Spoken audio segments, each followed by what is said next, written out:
এবং নিজেরা আনন্দ ভাগাভাগি করতেন, কারণ খাজনা রাজনা পরিশোধ হয়ে গেছে, তাদের মধ্যেও একটা নির্ভার একটা ভাব চলে আসতো। দ্বিতীয় যে স্তরটি আমরা দেখতে পাই সেটি হলো জমিদার প্রথা যখন বিলুপ্ত হয়ে গেল, তখন পয়লা বৈশাখ মানে ছিল হালখাতা। হালখাতা ছাড়া পয়লা বৈশাখ আর তেমন কিছুই ছিল না।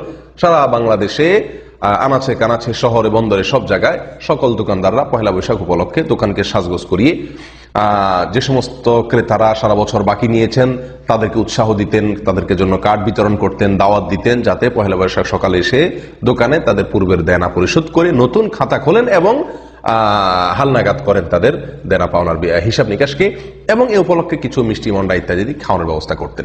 সবার ভিতরে এক ধরনের আনন্দের আবহ ছিল। এটার মধ্যেও কোনো জাতীয় ভাব ছিল না, বরং এটাও নিছক সামাজিক একটি আনন্দ, সামাজিক একটি উৎসব হিসাবে উদযাপিত হতো। এ ছিল পয়লা বৈশাখের দ্বিতীয় ধাপ বা দ্বিতীয় স্তরের ইতিহাস। এরপরে শুরু হলো তৃতীয় স্তরে পয়লা বৈশাখ উদযাপনের চিত্র, যেটি আজকে আমরা দেখতে পাচ্ছি। এটি শুরু হয়েছে 1989 সালে।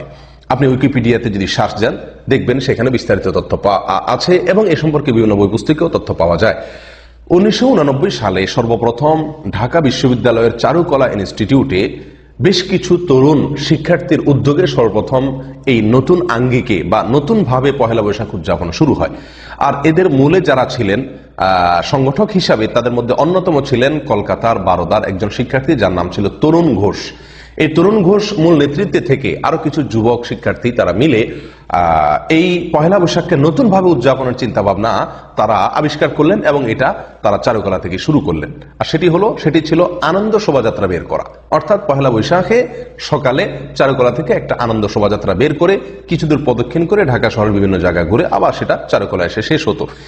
এই শোভাযাত্রায় তরুণ ঘোষ কলকাতা যেভাবে দেখেছেন ঠিক তারই আদলে হিন্দুদের বিভিন্ন প্রতিমা, তাদের বিভিন্ন দেবদেবীর বাহন, বিভিন্ন জীবজন্তুর মুখোশ, এগুলোকে সেই শোভাযাত্রায় তারা বহন করত। কিছুদিন যেতে না যেতেই এই আনন্দ শোভাযাত্রাকে নামটিকে পরিবর্তন করে দেওয়া হলো মঙ্গল শোভাযাত্রা। অর্থাৎ এটি কিছুদিনের মধ্যে পরিবর্তিত হয়ে এসে গেল এটার ভিতরে এমন একটি নাম যে নামটির সঙ্গে হিন্দু ধর্মের বিশ্বাস, তাদের পূজা একেবারে সরাসরি জড়িত, অর্থাৎ মঙ্গল শোভাযাত্রা নাম দেওয়া হলো এবং মঙ্গল শোভাযাত্রা উদযাপন শুরু হলো। আর এই মঙ্গল শোভাযাত্রা এটাই হলো পহেলা বৈশাখের আজকের যুগে সবচাইতে বড় আয়োজন এবং সবচাইতে বিশাল আয়োজন। মঙ্গল শোভাযাত্রাটা কি?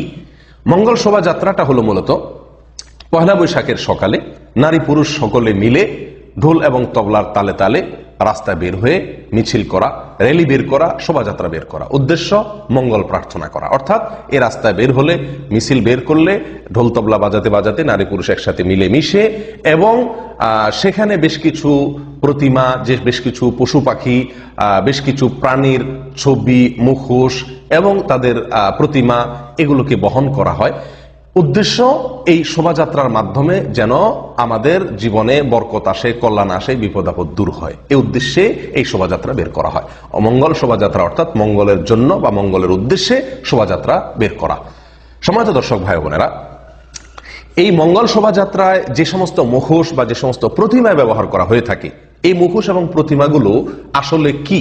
এগুলোকে নিছক আর্ট হিসাবে, এগুলা কি নিছক সৌন্দর্য হিসাবেই বহন করা হয়? উত্তর হলো জি না, এটিকে নিছক সৌন্দর্য হিসাবে, নিছক আর্ট হিসাবে ব্যবহার করা হয় না, বরং যে সমস্ত প্রাণীর মুখোশ অথবা প্রতিমা বহন করা হয়ে থাকে মঙ্গল শোভাযাত্রা, আমরা একটি একটি করে যদি খোঁজ খবর নেই তাহলে দেখতে পাবো তার প্রতিটি প্রতিমা, প্রতিটি মুখোশই হিন্দুদের কোনো না কোনো দেবতার সঙ্গে, হিন্দুদের কোনো না কোনো পূজার সঙ্গে সরাসরি জড়িত। তার ভিতরে সবচাইতে বেশি যে মুখোশগুলো দেখা যায় তার অন্যতম হলো পেঁচা। এই পেঁচা সম্পর্কে হিন্দু ধর্মের বিশ্বাস অনুযায়ী এই পেঁচা হলো মঙ্গলের প্রতীক, মঙ্গলের প্রতীক। এবং শুধু মঙ্গলের প্রতীকই নয়, এটা হলো তাদের অন্যতম একজন দেবতা লক্ষ্মীর বাহন, লক্ষ্মীর বাহন। অর্থাৎ এই পেঁচার মুখোশ বহন করলে লক্ষ্মী আসবে, মঙ্গল আসবে, কল্যাণ আসবে। এটা হলো হিন্দুদের একটি বিশ্বাস। সেই হিসেবে মঙ্গল শোভাযাত্রাতে প্রচুর পরিমাণে আপনি দেখবেন পেঁচার মুখোশ বা ছবি বহন করা হয়। ঠিক তেমনি ভাবে ইঁদুর, এটা হলো গণেশের বাহন হিন্দু ধর্ম বিশ্বাস অনুযায়ী। হনুমানের বাহন হলো, হনুমান হলো রামের বাহন। হাঁস, এটা হলো সরস্বতীর বাহন। আপনি মঙ্গল শোভাযাত্রায় হাঁস দেখতে পারবেন বহুল, অনেক পরিমাণে।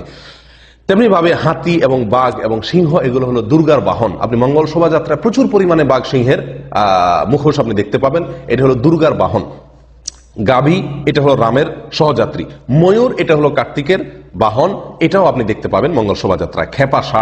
খেপা ষাঁড় বা ক্ষিপ্ত ষাঁড় এটা হলো শিবের বাহন, এটাও আপনি দেখতে পাবেন মঙ্গল শোভাযাত্রায়। এছাড়াও সূর্য দেবতা হিন্দুদের অন্যতম একটি দেবতা, আপনারা মঙ্গল শোভাযাত্রাতে সূর্যের মতো কিছুটা মানুষের মাথার মতো দেখতে পাবেন। প্রচুর পরিমাণে এই প্রতীকটা মানুষ বহন করে থাকে, এগুলো নাকি মঙ্গলের প্রতীক।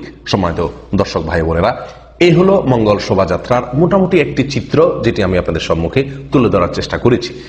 এই মঙ্গল শোভাযাত্রায় যেই প্রতিমাগুলো বা যেই মূর্তিগুলো, যে ছবিগুলো বহন করা হয়ে থাকে, এগুলো যে নিছক সৌন্দর্যের অংশ নয়, এগুলো যে নিছক আর্টের জন্য নয়, এগুলো বহন করা হয় এক ধরনের উপাসনা হিসাবে, এক ধরনের